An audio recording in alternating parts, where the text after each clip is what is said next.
সুপ্রিয় দর্শক শ্রোতা, আমি আপনাদেরকে এখন দেখাবো একটা পাওয়ার ট্রান্সফরমার কিভাবে আনলোড করা হয়। আমরা দেখেন এই যে এই ক্রেনটার মালামাল লোড আনলোডের ক্ষমতা আছে 35 টন, কিন্তু আমাদের এই পাওয়ার ট্রান্সফরমারটার ওয়েট হচ্ছে 25 টন।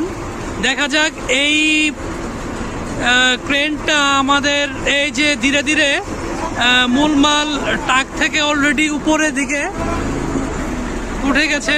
দেখতেই পাচ্ছেন মালটা অলরেডি ট্রাক নিচ থেকে চলে গেছে। এখন এই সম্পূর্ণ মালটা ক্রেনের উপরে ভরে এই মালটি এখন ভাসতেছে। দেখতেই পাচ্ছেন আল্লাহ তাআলার মানুষকে কত বুদ্ধি দিয়েছেন যে এত বড় একটা মাল পাওয়ার ট্রান্সফরমারকে